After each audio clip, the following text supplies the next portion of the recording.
Bismillah, cek. Bismillah.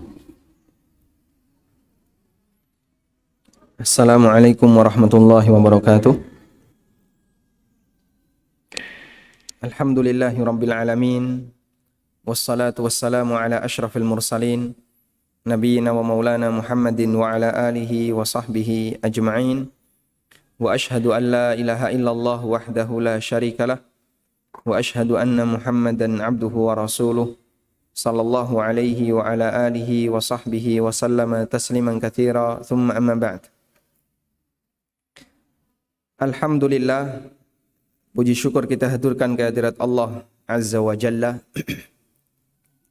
Di pagi hari ini insyaallah merupakan pertemuan perdana untuk kajian 2 pekanan yang diselenggarakan oleh KUY, Kajian Ummahat Yogyakarta, dengan membahas buku yang baru dengan judul Syarah Rukun Iman.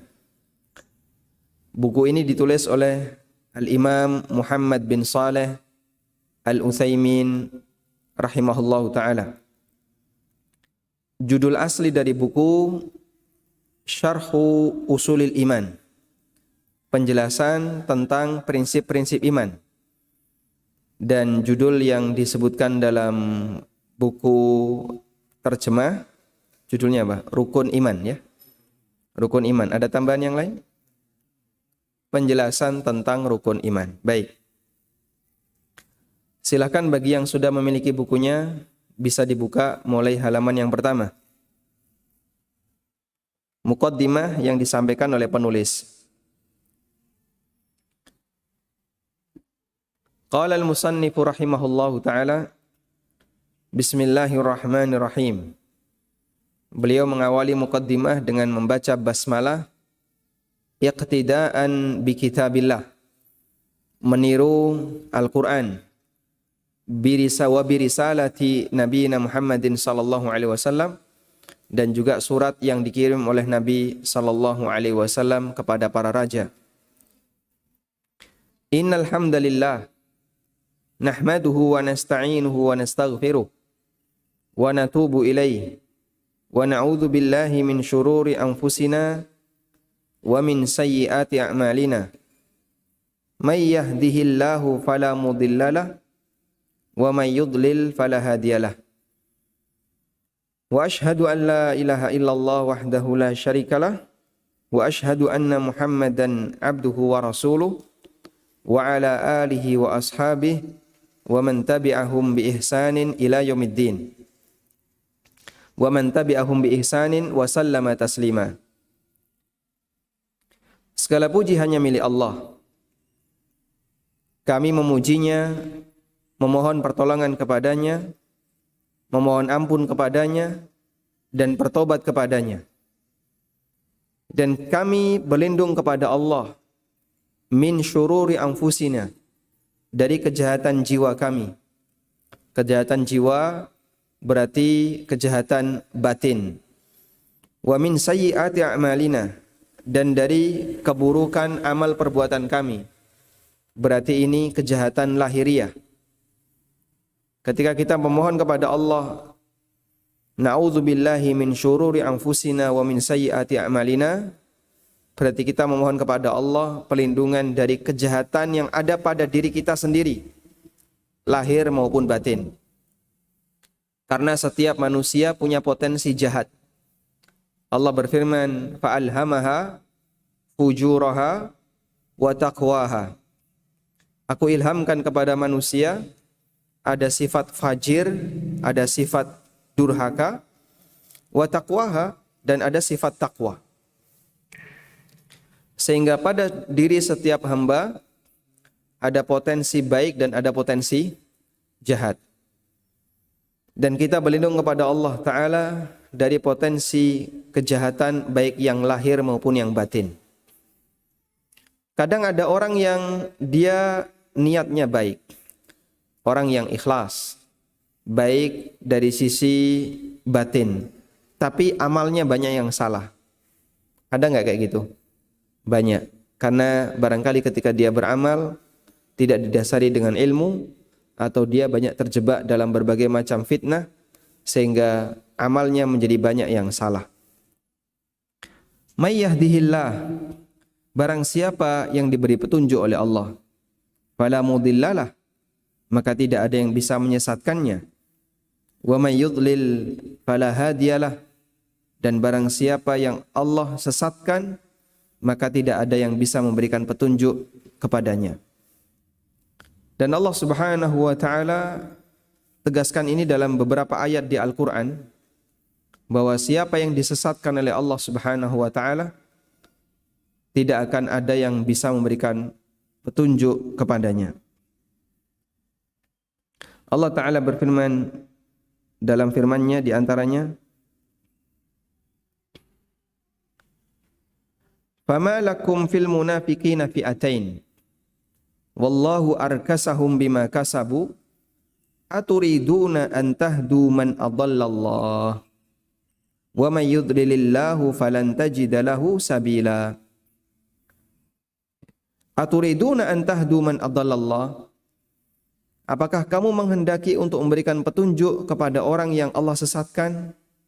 Wa may yudlilillah, dan siapa yang disesatkan oleh Allah, falan tajida lahu sabila, maka dia tidak akan menjumpai jalan yang lurus. Falan tajida lahu sabila, kau tidak akan temukan untuknya jalan yang lurus. Sehingga memberi petunjuk kepada orang yang disesatkan oleh Allah Subhanahu wa taala tidak akan berhasil, karena orang ini telah ditakdirkan untuk menyimpang dari hidayah Allah Subhanahu wa taala sesuai dengan hikmah dan ilmunya. Namun bukan berarti bahwasanya kita diperbolehkan meninggalkan dakwah untuk orang seperti ini. Allah bercerita tentang kondisi Bani Israel. Dulu ada Bani Israel yang karakternya itu jahat. Dia suka memilih bagian yang sesat daripada petunjuk. Memilih yang jelek-jelek daripada yang baik-baik. Jadi kalau ada kebaikan ditolak. Tapi kalau ada keburukan malah diterima. Lalu ada Bani Israel yang saleh. Memberi nasihat kepada sekelompok Bani Israel yang mereka sudah nyata-nyata lebih memilih berpihak kepada kesesatan dibandingkan hidayah. Bani Israel yang soleh ini mendakwai sekelompok Bani Israel yang menyimpang tadi. Akhirnya orang soleh ini diingatkan sama temannya. Diingatkan sama temannya orang soleh yang lain. Wa idh qalat ummatun minhum lima ta'iduna qauman Allahu muhlikuhum aw mu'adzibuhum adzaban syadida. Ketika ada sekelompok Bani Israel yang saleh mengingatkan temannya, sesama Bani Israel yang saleh, wahai kamu, kenapa kau berdakwah lima ta'iduna qauman Allahu muhlikuhum aw mu'adzibuhum? Kenapa kau mendakwai kaum yang Allah sudah menyesatkan mereka dan Allah akan memberikan azab kepada mereka dengan azab yang besar? Maka Bani Israel yang saleh yang berdakwah tadi memberikan jawaban, qalu ma'dziratan ila rabbikum wa la'allahum yattaqun. Mereka mengatakan ini sebagai bentuk ma'dziratan ila rabbikum, sebagai bentuk alasan di hadapan Allah. Sehingga ketika nanti Allah tanya kepada saya, di situ ada orang yang sesat, kenapa kau tidak ingatkan? Dia bisa memberikan jawaban, ya Allah, aku sudah mengingatkannya. Ya Allah, aku sudah mengingatkannya. Ma'dziratan ila rabbikum wa la'allahum yattaqun, dan barangkali ada di antara mereka yang mau bertakwa dengan dakwah yang aku sampaikan. Sehingga terkadang ada sebuah kampung. Kampung itu Masya Allah isinya preman misalnya ya. Kanan kiri penuh dengan preman. Dan kita sudah mulai putus asa, kayaknya tidak mungkin untuk bisa mendakwai kampung ini. Pakai cara apapun mereka pasti menolak. Kemudian kita hindari, sudah dakwah nggak usah masuk ke kampung ini. Ya. Maka bisa jadi dai yang ada di sekitar itu akan dimintai pertanggungjawaban. Kenapa kau tidak mendakwai kampung ini? Padahal mereka tidak tahu hidayah. Jadi kurang lebih seperti itu pelajaran yang Allah sebutkan di surat Al-A'raf ayat 164. Bani Israel mendakwai kampung yang kampung ini jelas lebih memilih kesesatan dibandingkan petunjuk, tapi dia tetap berusaha untuk mendakwahinya. Dan ketika ditanya oleh temannya, kenapa kau dakwai kampung yang sudah jelas sesat seperti ini? Temannya mengatakan gimana? Ma'dziratan ila rabbikum. Ini sebagai jawaban di hadapan Allah kalau Allah bertanya, kenapa kau biarkan kampung yang sesat ini? Maka saya jawab, aku telah mendakwainya ya Allah. Baik. Wa asyhadu an la ilaha illallah wahdahu la syarikalah wa asyhadu anna Muhammadan abduhu wa rasuluh. Aku bersaksi la ilaha illallah wahdahu la syarikalah. Kalimat persaksian itu menggunakan kata ganti aku. Padahal kalimat pujian menggunakan kata ganti kami. Kita bisa lihat, innal hamdalillah nahmaduhu wa nasta'inuhu. Kami memujinya dan kami meminta pertolongan kepadanya. Tapi ketika giliran syahadat, kita menggunakan kata ganti aku bersaksi. Terjadi apa di sini, Bapak? Terjadi apa? Perubahan kata ganti. Perubahan kata ganti dalam sebuah kalimat itu disebut dengan iltifat. Disebut dengan iltifat. Terjadi perubahan kata ganti dari kata ganti kami menjadi kata ganti aku. Kenapa dalam syahadat menggunakan kata ganti aku? Kita tidak mengucapkan dalam syahadat nashhadu an la ilaha illallah wa nashhadu anna Muhammadan abduhu wa rasuluh. Tapi yang kita ucapkan ketika syahadat, asyhadu an la ilaha illallah wa asyhadu anna Muhammadan abduhu wa rasuluh. Alasannya adalah karena syahadat tidak boleh diwakilkan. Syahadat tidak boleh diwakilkan. Sehingga ketika kita mengucapkan syahadat, maka kita menggunakan kata ganti aku bersaksi la ilaha illallah wahdahu la syarikalah. Dan aku bersaksi bahwa Muhammad adalah hamba dan utusannya. Baik. Saya ulang ya. Kenapa dalam syahadat menggunakan kata ganti aku? Jawabannya, karena syahadat tidak dapat diwakilkan. Sehingga persaksian itu tidak boleh digantikan. Makanya dalam akad wakalah, saya mewakilkan orang lain, itu namanya akad wakalah. Tidak berlaku secara mutlak. Ada yang boleh diwakilkan, ada yang enggak boleh diwakilkan. Nah, salah satu yang tidak boleh diwakilkan itu jadi saksi. Kejadian ada di jalan ring road, tabrakan sampai menyebabkan hilang nyawa. Anda menyaksikan peristiwa itu. Lalu diminta oleh hakim, Pak tolong nanti datang ke pengadilan jadi saksi. Mohon maaf Pak Hakim, tanggal ini saya mau safar. Nanti digantikan sama adik saya. Bisa nggak? Nggak bisa. Wakalah dalam persaksian, nggak bisa. Saya sudah melakukan akad wakalah dengan adik saya. Nanti kamu jadi saksi ganti saya ya? Nggak bisa. Karena wakalah dalam persaksian tidak diperbolehkan. Baik. Karena itulah syahadat tidak bisa digantikan sebab wakalah dalam syahadat tidak diperkenankan. Sehingga ketika kita bersyahadat, kita syahadat atas nama diri kita sendiri. Aku bersaksi. Kalau kami kan berarti bareng-bareng ya, diwakili oleh satu orang.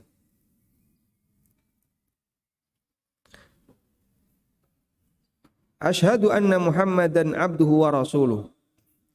Sallallahu alaihi wasallam wa ala alihi wa ashabihi wa man tabi'ahum bi ihsanin wa sallama taslima.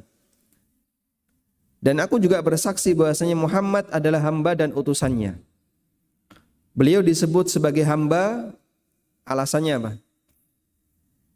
Karena beliau tidak memiliki sifat ketuhanan, sehingga tidak boleh dipuji sebagaimana layaknya Tuhan. Dan beliau disebut sebagai utusan Allah karena beliau membawa risalah wahyu, sehingga wajib ditaati secara mutlak. Baik, penjelasan ini sangat sederhana tapi cukup memberikan prinsip yang kuat bagi masyarakat, menyikapi Nabi dengan benar. Menyikapi Nabi dengan benar adalah menjadikan beliau sebagai panutan, tapi tidak menjadikan beliau sebagai sesembahan.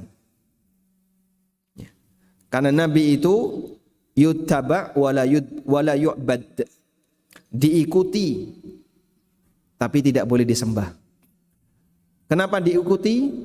Karena beliau utusan Allah, dan mengikuti utusan, mentaati utusan sama dengan mentaati yang mengutus. Kenapa tidak boleh disembah?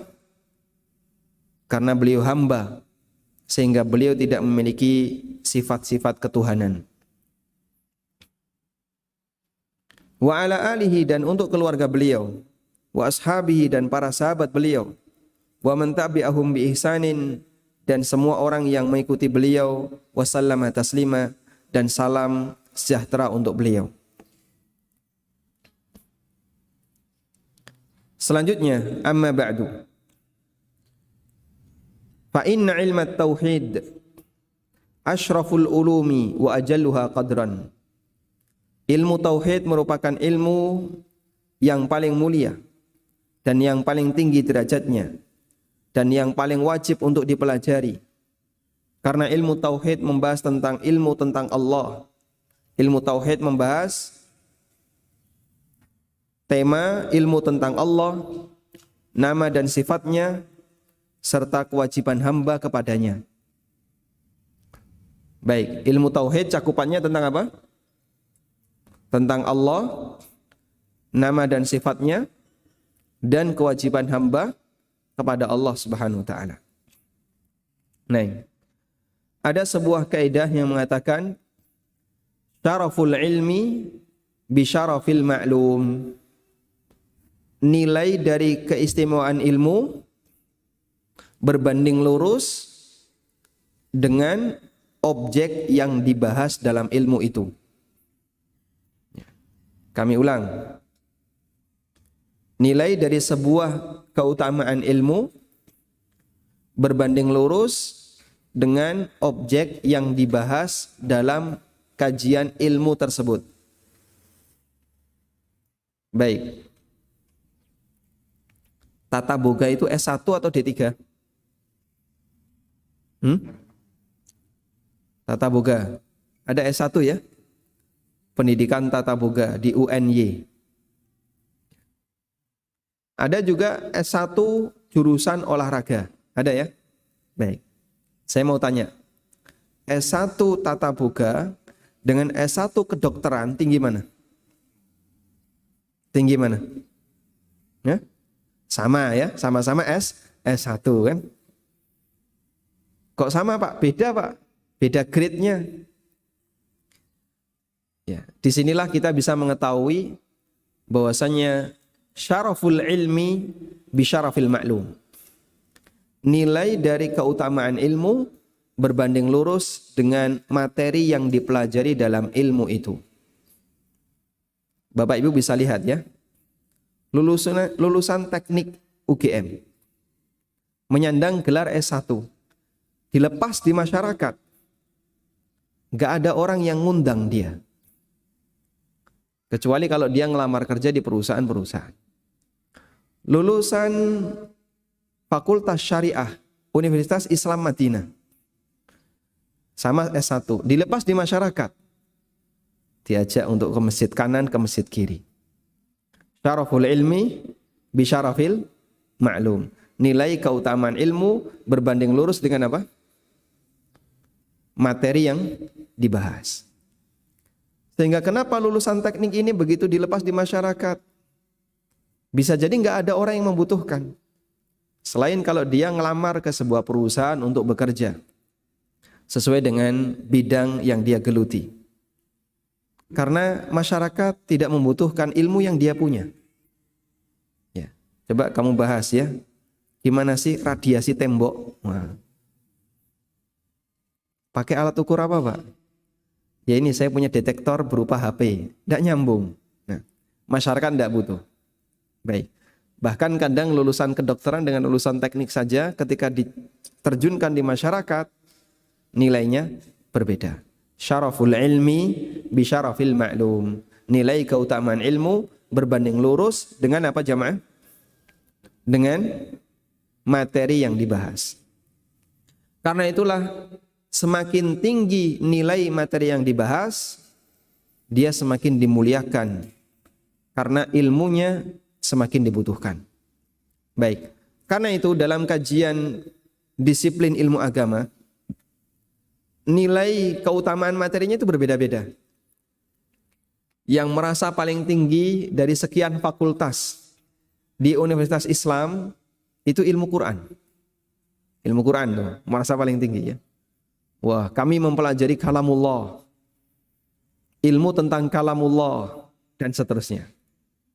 Lalu di bawahnya lagi ilmu hadis, fakultas hadis ya. Kita mempelajari sabda-sabda Nabi SAW. Di bawahnya lagi fakultas akidah. Kita mempelajari ilmu tauhid dan seterusnya. Fikih itu belakangan. Bagian fikih itu belakangan. Ya meskipun semuanya dalam cakupan ilmu syariah. Dan biasanya yang dianggap cukup rendah itu fakultas bahasa Arab. Ya, belajar masalah adab dan sastra Arab itu yang berada di derajat paling rendah. Tapi kita kalau kumpul bersama dalam satu masjid ya sama saja ya. Semuanya belajar ilmu syar'i. Cuman penjurusannya berbeda-beda. Baik. Wali annahu miftahut tariq ila Allah Ta'ala wa asasu syara'ihi. Ilmu tauhid adalah kunci kesuksesan untuk menuju Allah dan bagian pondasi dari semua syariat Allah. Karena itulah semua rasul sepakat untuk mendakwahkan tauhid. Sebagaimana yang Allah firmankan, "Wa ma arsalna min qablika mir rasulin illa nuhi ilaihi annahu la ilaha illa ana fa'budun." Tidaklah aku mengutus para rasul sebelummu wahai Muhammad kecuali aku wahyukan kepadanya bahwasanya tidak ada Tuhan yang berhak disembah kecuali aku, fa'buduni, karena itu sembahlah aku. Dan dakwah seluruh para rasul yang dikedepankan adalah menyadarkan manusia akan hak tertinggi Allah, yaitu beribadah hanya kepada Allah semata. Selanjutnya,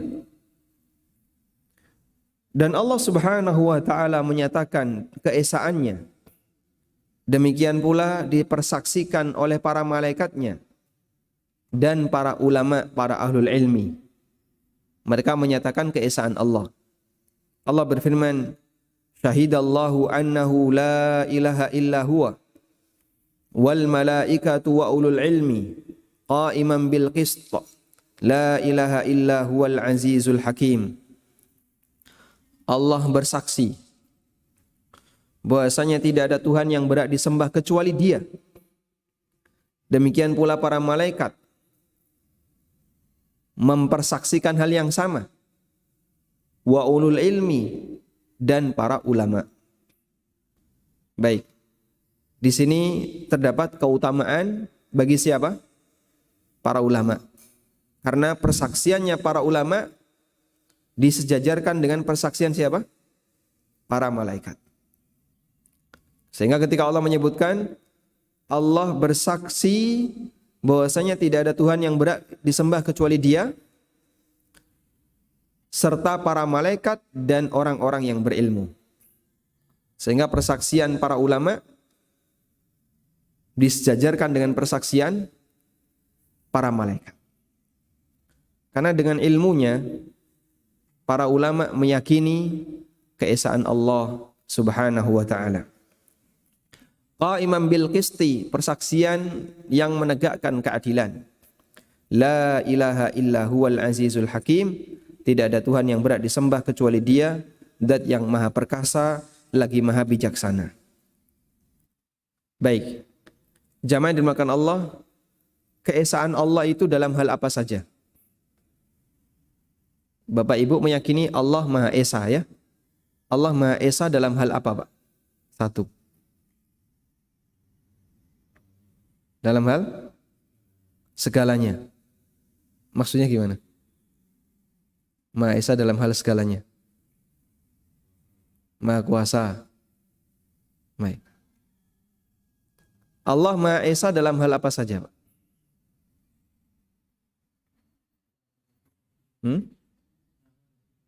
Nama dan sifatnya. Dalam hal apa lagi?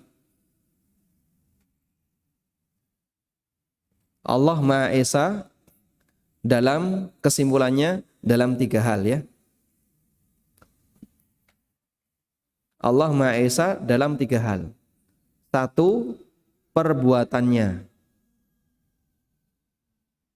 Karena tidak ada yang bantu Allah. Ada enggak yang ngewangi Allah ketika menciptakan langit bumi? Enggak ada? Enggak ada. Ada enggak yang membantu Allah ketika ngasih rizki? Enggak ada. Ada enggak yang membantu Allah ketika mengatur alam? Enggak ada. Sehingga dia esa dalam perbuatannya. 1. Yang kedua,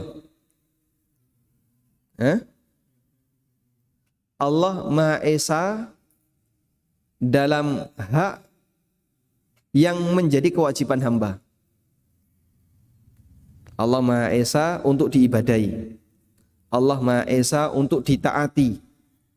Terkait hak yang menjadi hak Allah dan itu kewajiban hamba. Sudah? Sehingga kalau hamba memberikan itu kepada yang lainnya, Allah murka. Karena dia telah mengalihkan hak Allah kepada yang lain. Yang ketiga, Allah Maha Esa dalam nama dan sifatnya. Nama-nama Allah, nama yang sempurna, sehingga namanya berisi sifat. Yang ini tidak boleh diberikan kepada selain Allah. Kecuali yang telah Allah tetapkan untuk diberikan kepada sebagian makhluk. Tayyib. Jadi keyakinan sambil didasari dengan tambahan ilmu akan semakin yakin. Nah, ini syarah dari sila pertama ya. Ketuhanan yang Maha Esa. Maknanya 3 tadi ya. Setuju nggak kayak gini? Jadi kalau ditanya orang, kamu mengakui ketuhanan yang Maha Esa? Mengakui. Sekarang keesaan Tuhan dalam apa saja? Hak tunggal Tuhan itu dalam apa saja? Nggak banyak orang yang ngerti. Nah, kita jelaskan tadi. Bagi Muslim, walhamdulillah dia bisa menerima dengan baik. Bagi ahlu syirik, barangkali dia akan kesulitan untuk menerimanya. Nah, kita lanjutkan. Walamma kana hadza sya'nut tauhid. Mengingat seperti inilah nilai penting tauhid, maka wajib bagi setiap muslim untuk memberikan perhatian baik dengan mempelajarinya, mengajarkannya, merenunginya dan meyakini liyubna dinahu ala asasin salim, agar dia bisa membangun agamanya di atas pondasi yang selamat dan pondasi yang menenangkan. Wa taslimun yas'udu bi thamratihi wa nataijihi. Dan dengan itu dia bisa mendapatkan keselamatan sehingga dia mendapatkan hasil yang baik dan nataij, hasil yang sempurna, hasil yang selamat.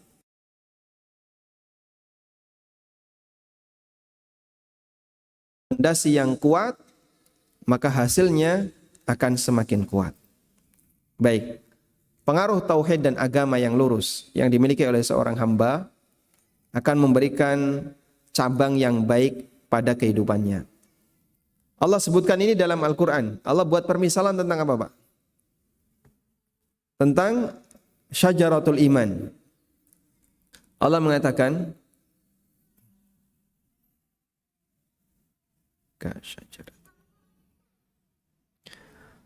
wa mathalu kalimatin kaifa daraballahu mathalan kalimatan tayyibah kasyajaratin tayyibah. Ada di surat Ibrahim ayat 24. Perhatikanlah bagaimana Allah membuat permisalan kalimat tayyibah. Kalimat tayyibah itu apa? Kalimat tauhid. Kasyajaratin thayyibah, seperti pohon yang baik. Asluha tsabitun, akarnya menancap di bawah. Wa far'uha fis sama', cabangnya menjulang ke langit. Tu'ti ukulaha kulla hinin bi'izni rabbiha.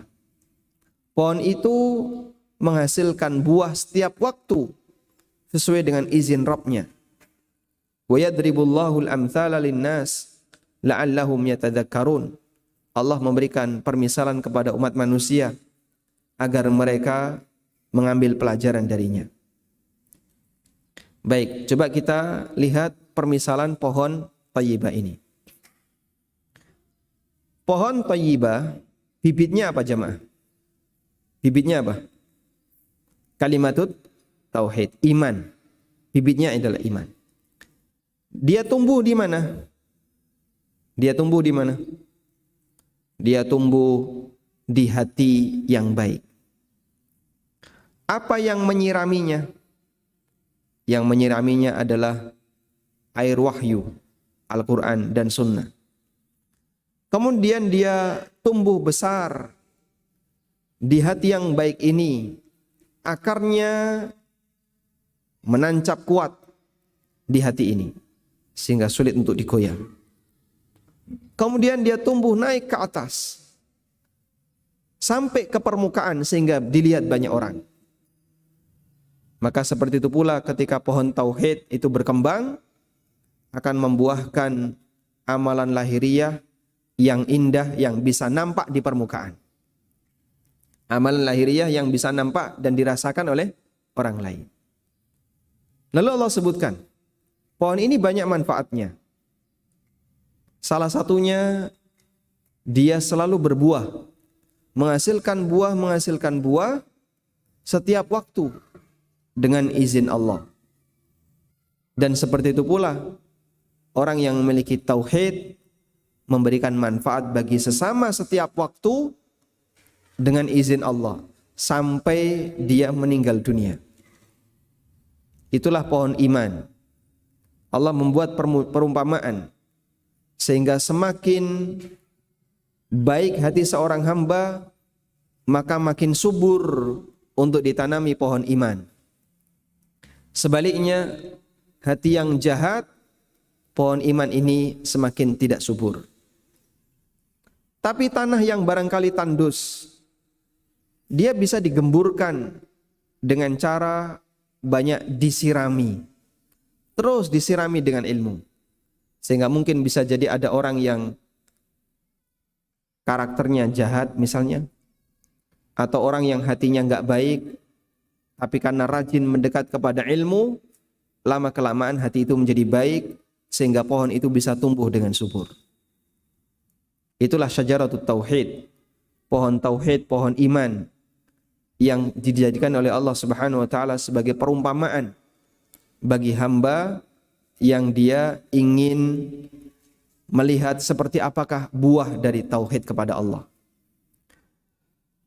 Berbeda dengan pohon yang tinggi tapi akarnya lemah. Ya.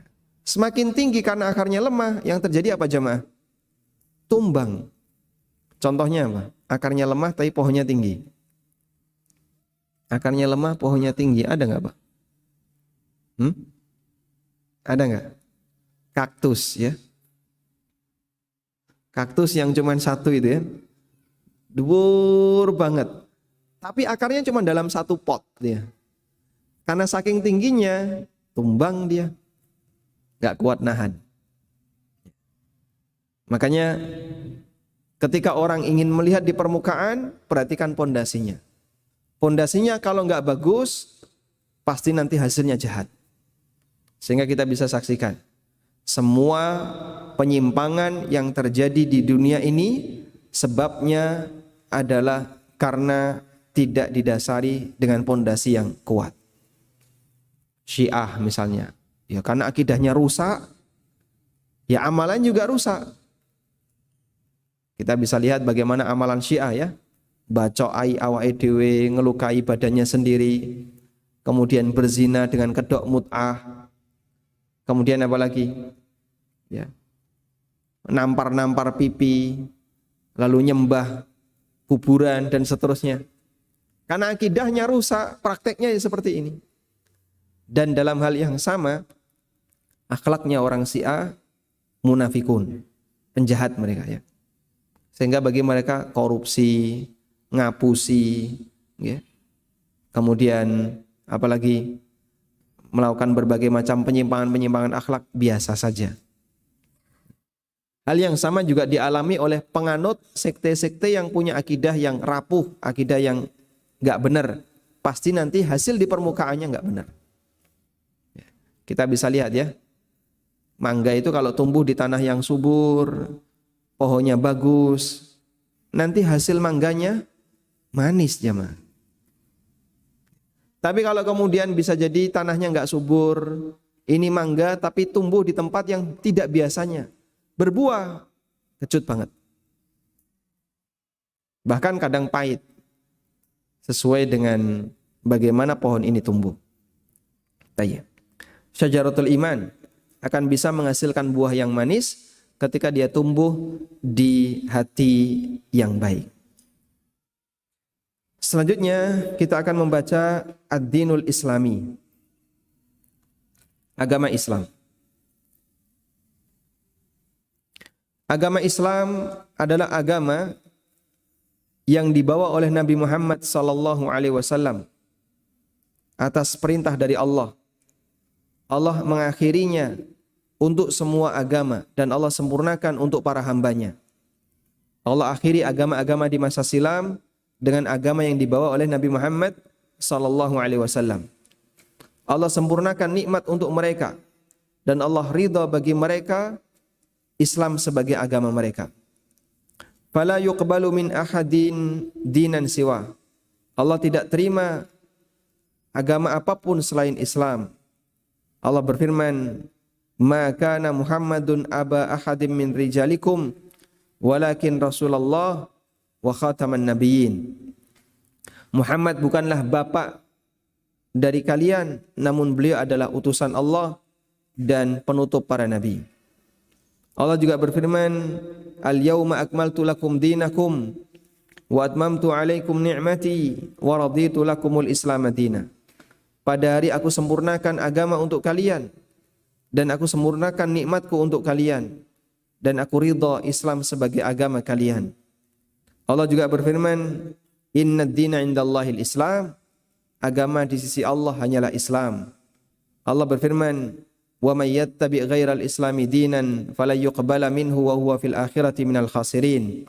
Barang siapa yang mengikuti selain agama Islam, maka tidak akan diterima dan di akhirat dia akan menjadi manusia yang merugi.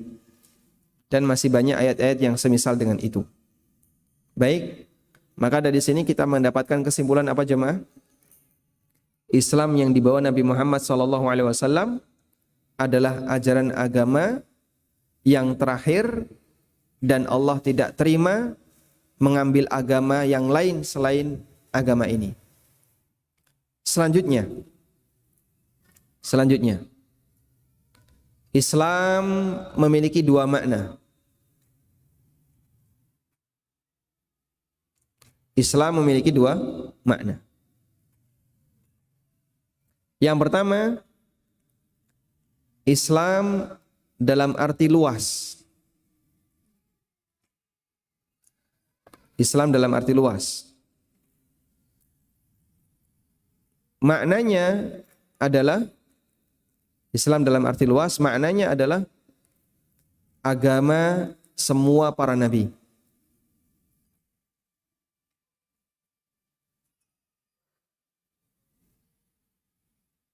Islam dalam arti luas mengajarkan tauhid, mengajarkan usul iman, mengajarkan bentuk ketaatan dan ibadah kepada Allah, dan semua prinsip umum yang bisa mengantarkan seorang hamba ke surga.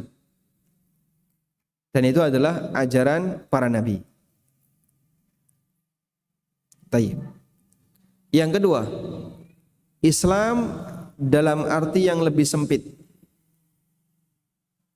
Islam dalam arti yang lebih sempit adalah ajaran yang dibawa oleh Nabi Muhammad sallallahu alaihi wasallam.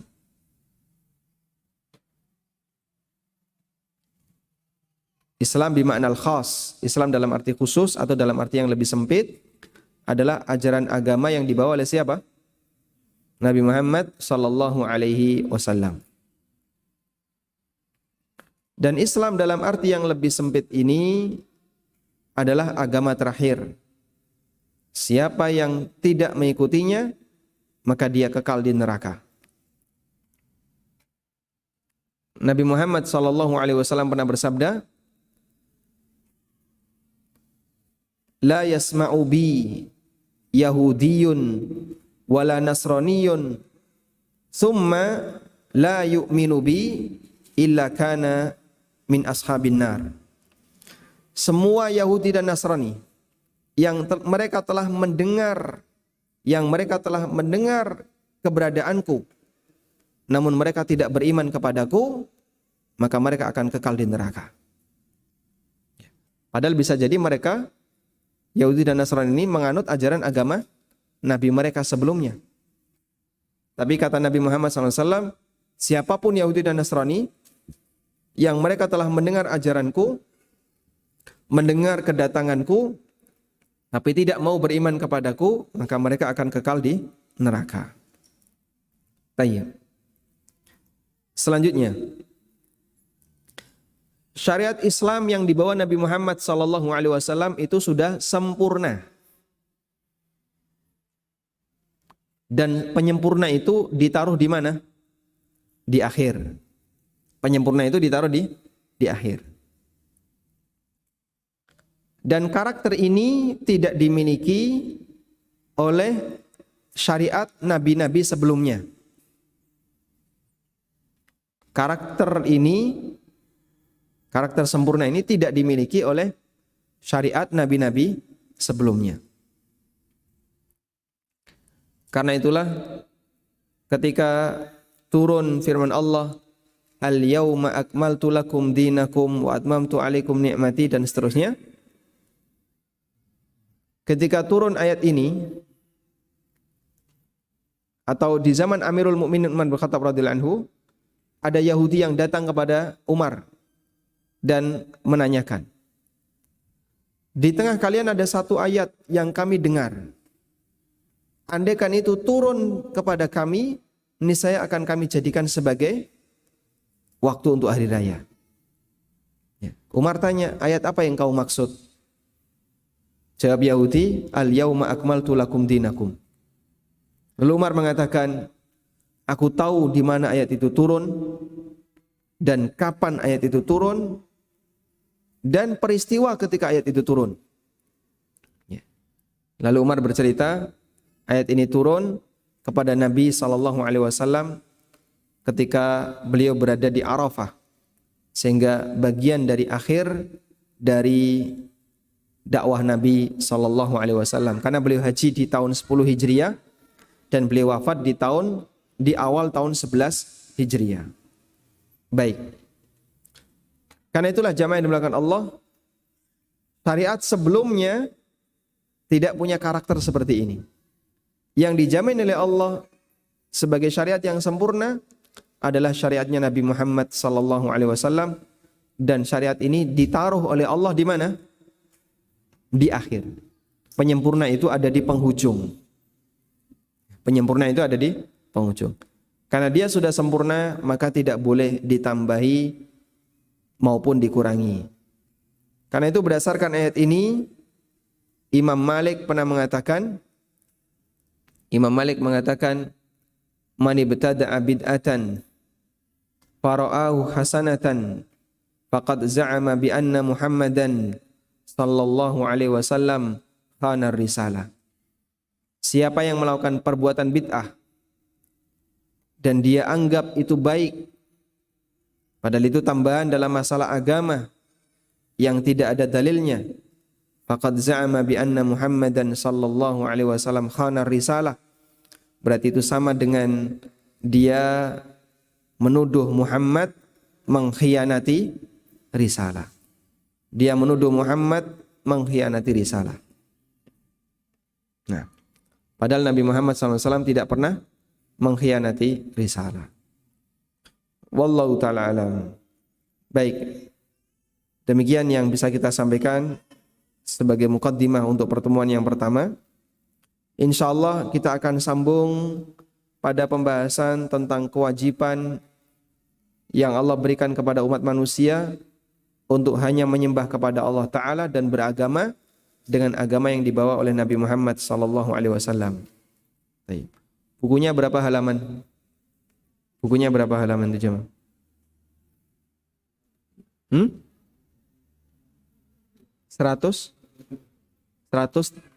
122. Buku 122. Semoga bisa kita selesaikan ya. Dan berharap jamaahnya tidak pindah. Jadi antum khatam buku itu sampai selesai. Wallahu a'lam.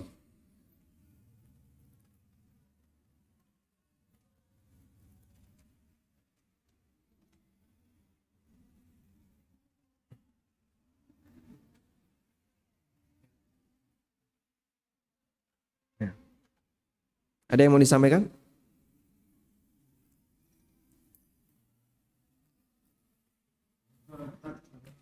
Tafadhal.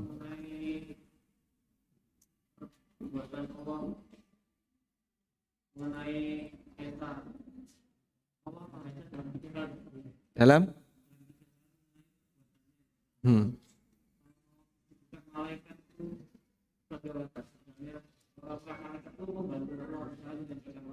Masya Allah.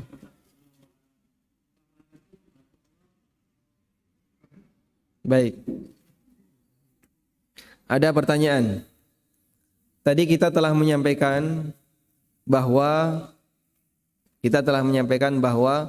Allah Maha Esa dalam perbuatannya. Lalu bagaimana dengan malaikat? Ada yang bertugas menyampaikan wahyu, ada yang bertugas mencabut nyawa, ada yang bertugas membagi rizki. Siapa yang membagi rizki? Malaikat yang membagi rizki siapa tugasnya?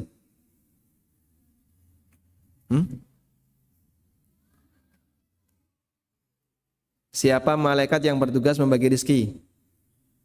Mikail ya. Malaikat siapa?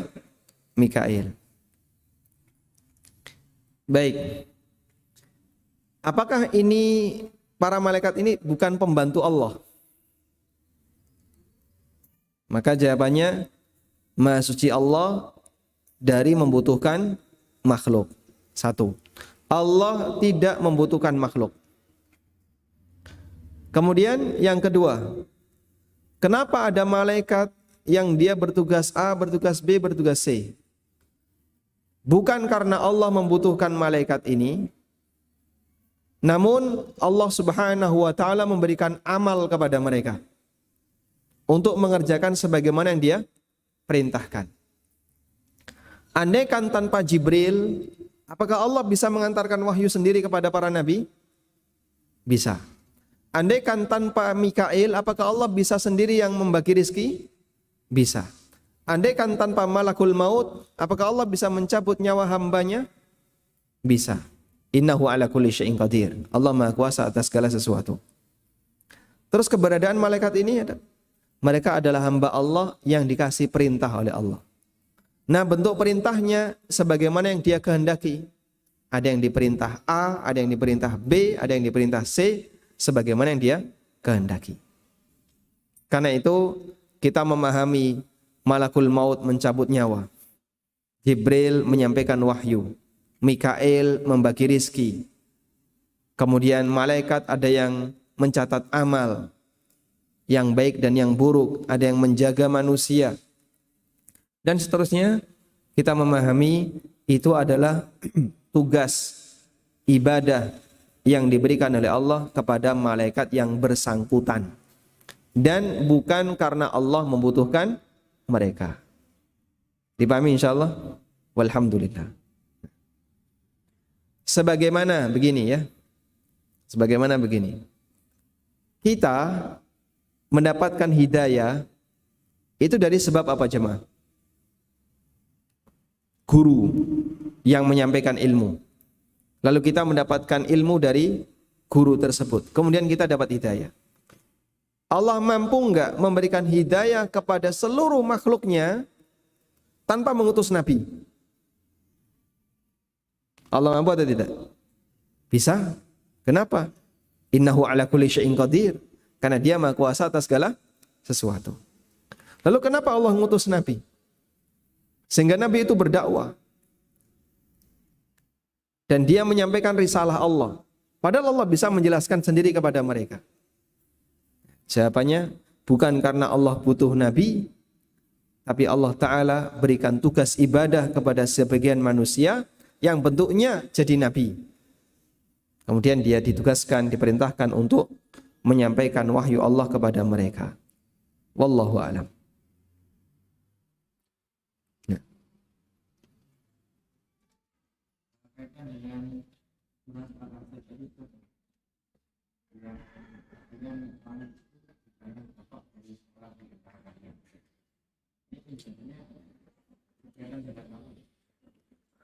Berkaitan dengan firman Allah di surat Al-Ahzab, "Ma kana Muhammadun aba ahadim min rijalikum." Muhammad bukanlah bapak salah satu di antara kalian.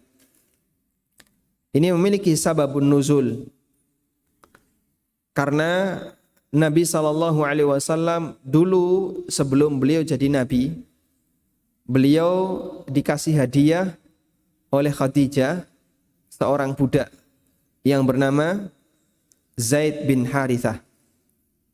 Nah, Zaid sama Nabi SAW ini sangat disayangi. Sampai akhirnya diadopsi oleh Nabi SAW dan beliau sendiri meminta, "Kamu anakku." Akhirnya umum di masyarakat Zaid bin Muhammad. Umum di masyarakat terkenal dengan nama Zaid bin Muhammad. Dan zaman jahiliyah seperti itu biasa. Ngadopsi anak, terus ngubah nasab. Karena aku yang merawatmu sejak kecil, aku yang ngasih nafkah kamu, kamu ikut aku sampai dewasa, sekarang kamu jadi anakku. Akhirnya terkenal dengan sebutan Zaid bin Muhammad. Padahal Nabi Muhammad SAW bukan bapaknya Zaid. Nabi Muhammad bukan bapaknya Zaid. Karena itu turun ayat ini untuk menjelaskan Muhammad bukanlah bapak salah satu di antara lelaki di antara kalian. Baik. Dan di sini penting untuk diperhatikan. Allah mengatakan, "Maka Muhammadun aba ahadin min rijalikum." Muhammad bukanlah bapak salah satu lelaki di antara kalian. Allah tidak mengatakan, "Maka Muhammadun aba ahadim minkum." Allah tidak mengatakan, Muhammad bukanlah bapak salah satu di antara kalian. Sama tak beda ini? Sama tak beda? Coba saya ulang ya kalimatnya. Muhammad bukanlah bapak lelaki di antara kalian. Allah tidak berfirman, Muhammad bukanlah bapak salah satu di antara kalian. Sama tak beda? Beda. Ayat ini hanya khusus untuk lelaki. Hanya khusus untuk lelaki. Muhammad bukanlah bapak satupun lelaki di antara kalian. Karena ketika ayat ini turun, tidak ada lagi anak lelaki Nabi SAW. Sudah tidak ada anak laki-laki Nabi SAW. Sementara masih ada anak perempuan. Makanya ayat ini tidak dusta. Loh, Nabi SAW kan punya anak Fatimah. Fatimah masih hidup ketika ayat ini turun. Terus, kenapa disebut beliau bukan bapak salah satu di antara kalian? Baik, tolong perhatikan ayatnya. Yang Allah nyatakan, Nabi Muhammad itu bukanlah bapak lelaki di antara kalian. Karena tidak ada laki-laki yang menjadi anak keturunan Nabi SAW ketika itu. Ya. Adanya anak perempuan.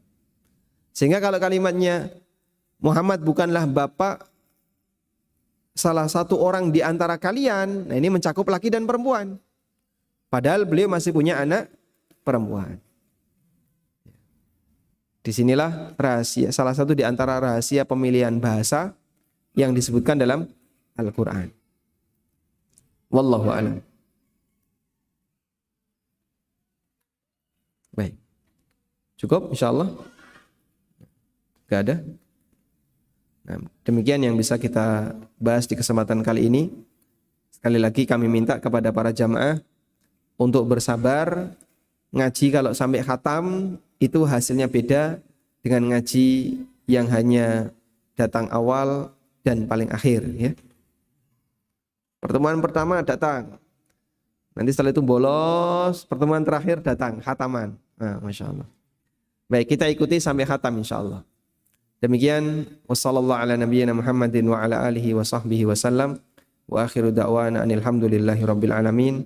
Subhanakallahumma wa bihamdika asyhadu an la ilaha illa anta astaghfiruka wa atubu ilaik. Wassalamualaikum warahmatullahi wabarakatuh.